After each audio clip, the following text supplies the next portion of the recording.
Education, then, beyond all other devices of human origin, is a great equalizer of the conditions of men. Horace Mann, 1848. At the time of his remarks, I couldn't read, I couldn't write. Any attempt to do so, punishable by death.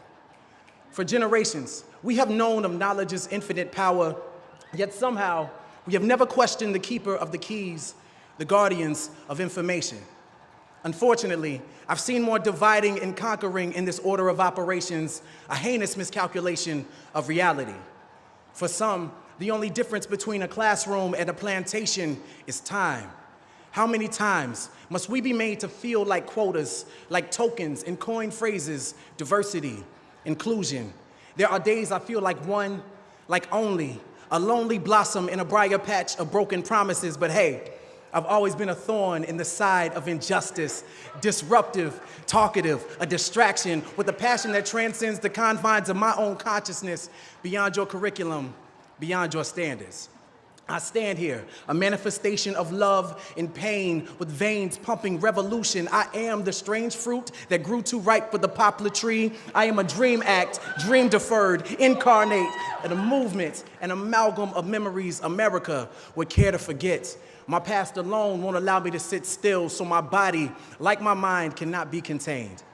As educators, rather than raising your voices over the rustling of our chains, take them off, uncuff us, unencumbered by the lumbering weight of poverty and privilege, policy and ignorance. I was in the 7th grade when Ms. Parker told me, "Donovan, we could put all of your excess energy to good use." And she introduced me to the sound of my own voice. She gave me a stage, a platform. She told me that our stories are the ladders that make it easier for us to touch the stars. So climb and grab them. Keep climbing, grab them. Spill your emotions in the Big Dipper and pour out your soul.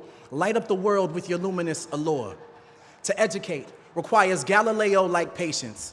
Today, when I look my students in the eyes, all I see are constellations. If you take the time to connect the dots, you can plot the true shape of their genius shining in their darkest hour. I look each of my students in the eyes and see the same light that aligned Orion's belt in the pyramids of Giza. I see the same twinkle that guided Harriet to freedom. I see them. Beneath their mask and their mischief exists an authentic frustration and enslavement to your standardized assessments. At the core, none of us were meant to be common. We were born to be comets, darting across space and time, leaving our mark as we crash into everything. A crater is a reminder that something amazing happened right here, an indelible impact that shook up the world. Are we not astronomers searching for the next shooting star?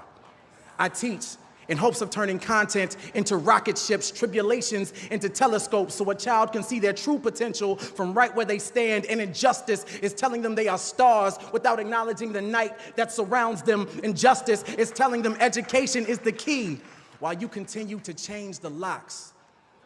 Education is no equalizer. Rather, it is the sleep that precedes the American dream. So wake up, lift your voices until you've patched every hole in a child's broken sky. Wake up, every child, so they know of their celestial potential. I've been the black hole in a classroom for far too long, absorbing everything without allowing my light to escape, but those days are done. I belong among the stars, and so do you. And so do they.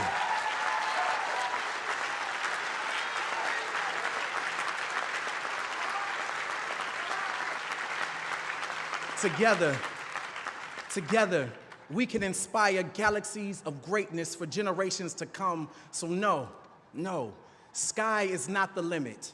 It is only the beginning. Lift off.